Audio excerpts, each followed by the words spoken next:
नमस्कार दोस्तों, एक बार फिर स्वागत है आपका हमारे YouTube channel rise up A to Z में। तो दोस्तों, आज मैं हमारे देश की लोकतांत्रिक चुनाव प्रक्रिया के बारे में कुछ बात बताना चाहता हूँ। हमारे लोकतंत्र में हर जीव को, हर आदमी को लोकतांत्रिक अधिकार दिया गया है और हम उस अधिकार का उपयोग इलेक्शन के द्वारा वोट डालकर करते हैं। दोस्तों, ये अधिकार हमारे देश के हर नागरिक को मिला हुआ है, लेकिन दोस्तों ये देखने में आता है जब से हम आज़ाद हुए हैं, हर 5 साल में चुनाव होते हैं और हम चुनावों का रिजल्ट देखते हैं तो 50 से 60% तक मिलता है। तो दोस्तों, हमारे 40% भाई बहन अपने लोकतांत्रिक अधिकार का उपयोग नहीं कर रहे हैं। तो दोस्तों, ये हमारे लोकतंत्र के लिए एक खतरे की घंटी है। दोस्तों, जब 40% लोग अपने मत का प्रयोग नहीं करते और केवल 60% लोग ही मत का प्रयोग कर पाते हैं, तो 30-35% मत मिलने वाली पार्टियां सत्ता में आ जाती है। ये प्रक्रिया सही नहीं है। हम देखते हैं कि हमारे देश ने, हमारे लोकतंत्र में जो हमें अधिकार दिया गया है, हम उसका पूरी तरह से पालन नहीं कर रहे हैं।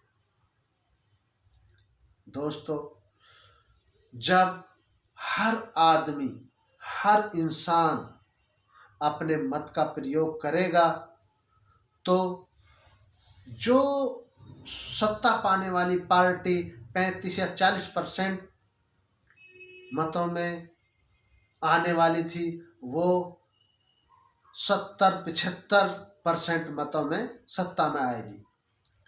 तो हमारे लोकतंत्र के लिए ये बहुत अच्छी बातें होंगी। तो दोस्तों, आप किसी भी पार्टी को अपना मत प्रकट करें, किसी भी दल को आप वोट डालें, लेकिन मेरे नज़रिए से हर इंसान को अपने अधिकार का प्रयोग करना चाहिए। और दोस्तों, आज के डेट में, आज के इस आधुनिक युग में हर आदमी समझदार है, हर इंसान समझदार है। तो मैं ये नहीं कह रहा कि किसी एक पार्टी को आप मत करें, आप अपना वोट डालें।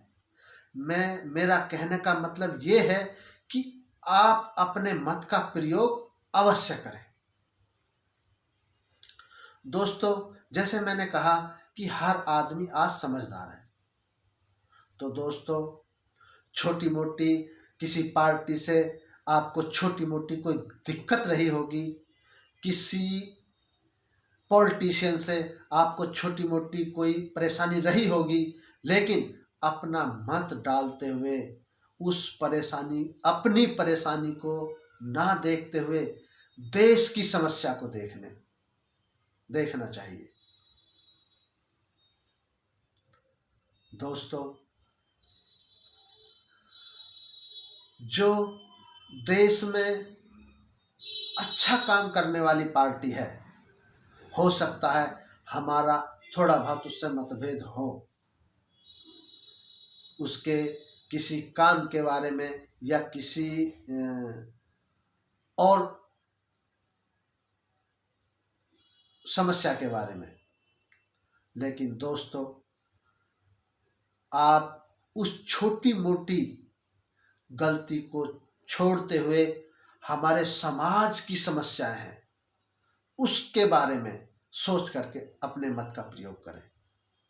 दोस्तों कुछ ऐसी पार्टियां होती हैं कि झूठे प्रलोभन देती हैं, तो उन झूठे प्रलोभनों से आदमी को बचना चाहिए, क्योंकि आज हर आदमी समझदार है।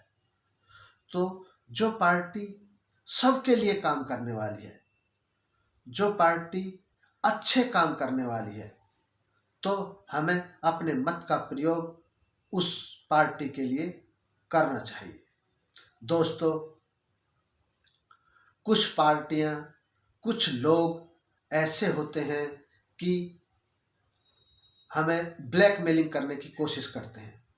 छोटे मोटे किसी तोहफे से, किसी छोटे मोटे किसी साधन से, पैसा पाई से हमें ब्लैकमेलिंग करने की कोशिश कर रहे होते हैं। लेकिन दोस्तों मैं आपको बताना चाहूँगा, कम से कम अपने लिए नहीं तो अपनी फैमिली के लिए, अपने परिवार के लिए, अपने समाज के लिए अपने मत का प्रयोग अपने माइंड से, अपने दिमाग से जो पार्टियां सही कार्य कर रही है उसके लिए अपने मत का प्रयोग करें। बिल्कुल भी किसी के बहकावे में कभी नहीं आना चाहिए। दोस्तों आज वे कुछ प्रलोभन देते हैं और कल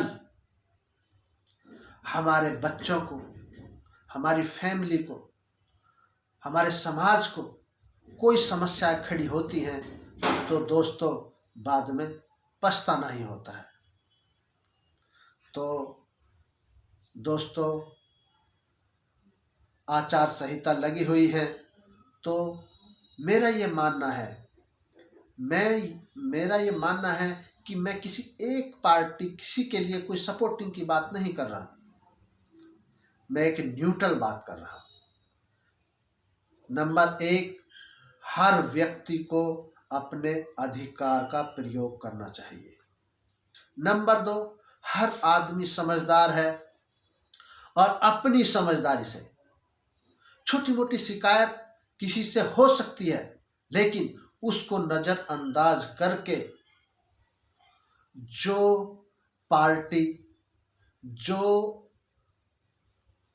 पार्टी आपके लिए और समाज के लिए अच्छे कार्य करने के लिए अग्रसर है, काम कर रही है, हमें उसके पक्ष में उसको सपोर्ट करना चाहिए।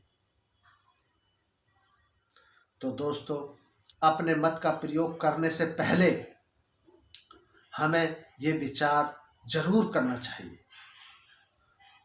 उन छोटी मोटे बातों को छोड़कर कि आप किसी सरकारी विभाग के किसी आदमी से, किसी पॉलिटिशियन से, किसी व्यक्ति से कुछ विरोधाभास हो सकता है तुम्हारे साथ, लेकिन उसको इग्नोर करके समाज का भला जिसमें होता हो उस पार्टी के लिए अपने मत का प्रयोग करना चाहिए। तो दोस्तों आज की वीडियो में मैं इतना ही बताना चाहता था कि 5-6 राज्यों में चुनाव हैं, तो नंबर 1 अपने मत का प्रयोग अवश्य करना चाहिए। नंबर 2 आप समझदार हैं, समझदारी के साथ अपने मत का प्रयोग करना चाहिए। तो दोस्तों मैं अपनी वीडियो यहीं समाप्त करता हूं। जय हिंद, जय भारत।